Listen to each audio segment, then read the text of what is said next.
The Interactive Advertising Bureau, the IAB, as they call it, which is a trade group, reported in a filing last week that it was lobbying against a push at the Federal Trade Commission to restrict the collection and sale of personal data for the purpose of delivering advertisements. So the IAB represents both data brokers and online media outlets that depend on digital advertising, such as CNN, the New York Times, MSNBC, and the Washington Post.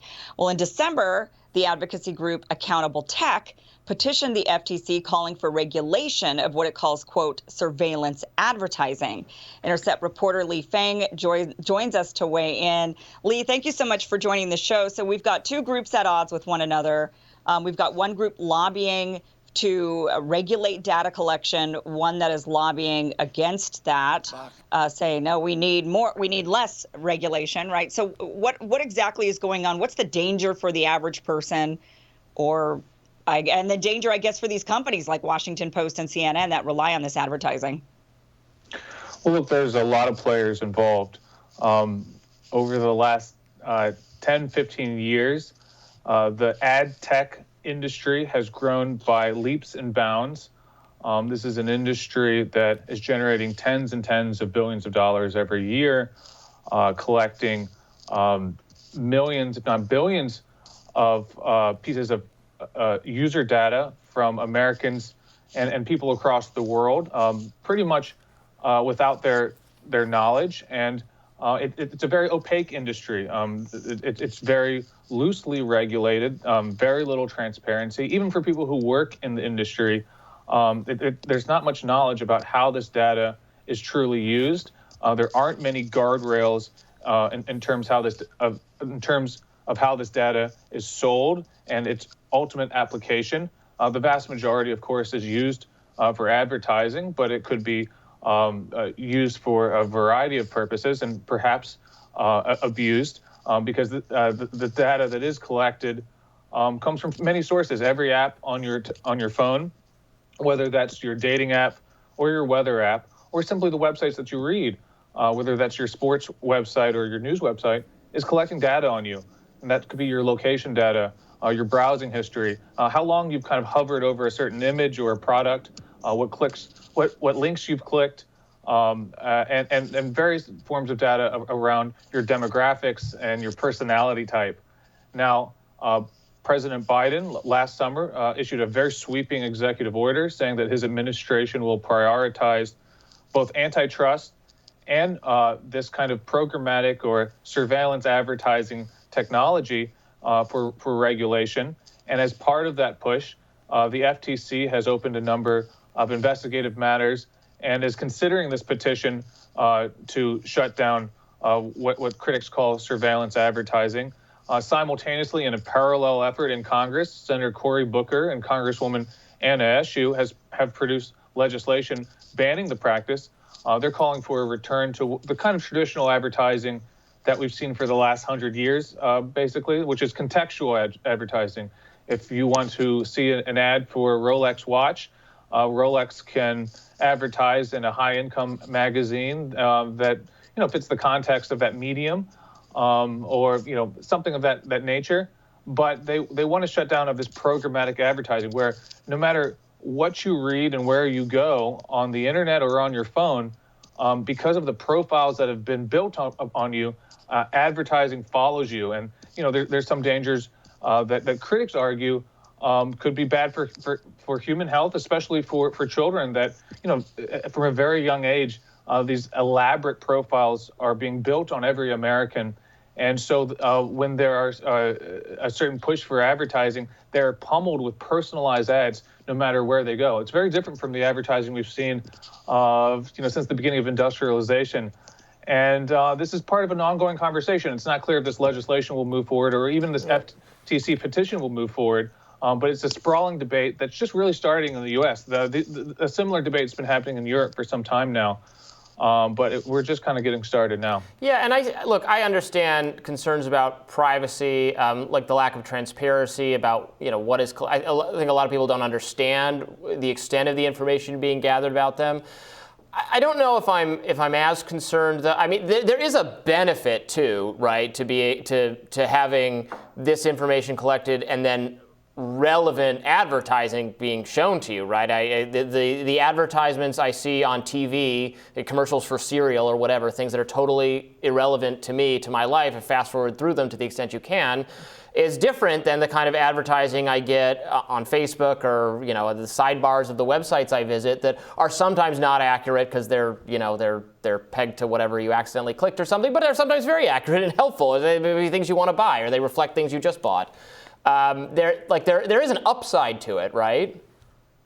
I think if you talk to any of the ad tech or ad brokers or others who are in this industry, the Interactive Advertising Bureau and some of these ad agencies that specialize in these ads, that's absolutely the argument they will make. But the critics push back with from a variety of angles. One, if you're a publisher and you're in the news industry, there are so many kind of intermediaries, whether that's Google and Facebook gobbling up the vast majority of those ad dollars, the ad brokers and ad tech companies that take some of that money, that just act as intermediaries, and that's cutting off revenue streams for news companies, for other publishers. Again, if you talk to a number of pediatricians and people who study how these programmatic ads affect children, maybe for you, Ravi, seeing a cereal commercial, you can easily ignore it. But if it's ads for perhaps harmful products or behaviors, and you're a child, someone who's 8 or 9, and you're being followed around no matter every device, phone, iPad, television, commercial you watch, if you're watching some of these digital programs, you're being followed around with a certain type of very powerful ad. And for most children, it's difficult to distinguish between a contextual ad and a programmatic ad that's following them for the rest of their life. What is the psychological effect of that? This is new stuff. Humans haven't really encountered this type of powerful advertising in the past. And then finally, there are, of course, the opportunities for abuse. Just a few months ago, the conservative news website, the Pilar, this is a Catholic website, they allegedly used commercially obtained data from a data broker, obtaining location data from a gay dating app to out a prominent Catholic priest in Wisconsin as LGBT. They basically found his location data from this app and kind of overlaid that with his home and different conferences and events he attended, and was able to identify him as gay using this app data that they obtained through the internet.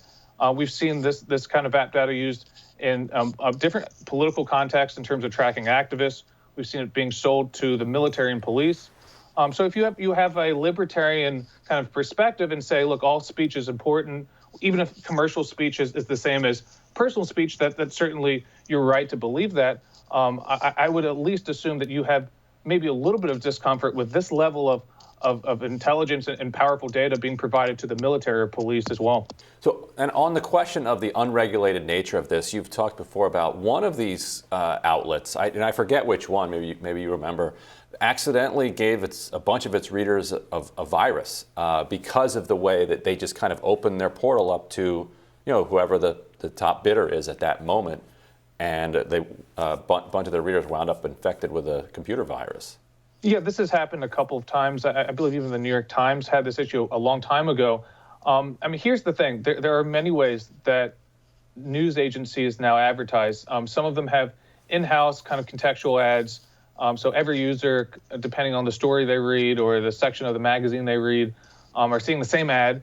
But again, over the last 10 years, we've seen this explosion in the growth of programmatic advertising, where news outlets don't control their own ads. They farm it out to ad agency or ad tech platforms, which siphon data from hundreds of different apps and websites and ad brokers.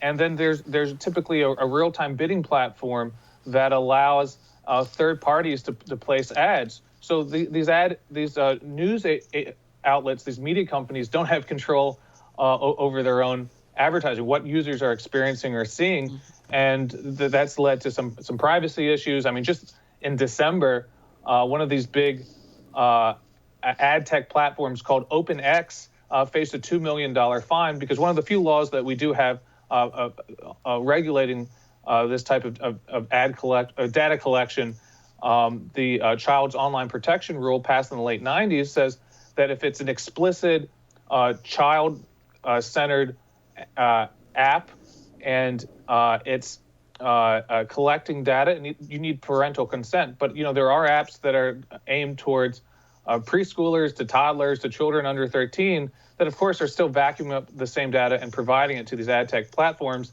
You look at how OpenX serves the public, it mostly supplies news websites. And so the FTC fined them for illegally collecting children's data. I mean, OpenX serves everyone. It serves The Hill, the sponsor of this show. It serves the New York Times. And this type of ad tech is ubiquitous. It's across the entire internet. It's very loosely regulated, and it kind of gets to this tension that I highlighted in the article. You have Google and Facebook gobbling up so much revenue, but you also have the large media companies, whether that's AT&T and Warner Media that own CNN, or the Washington Post or USA Today that now have in-house programmatic ad agencies that are buying and selling data because they realize that they're sitting on an ocean of digital currency, of all this user data that they hope to monetize. So the media companies are both being constrained by this dynamic, but also seeking to profit from it. So that places them in the awkward position of actually being against many of these regulations. Great piece, fascinating topic. Lee, thanks so much for joining us. Thanks for having me.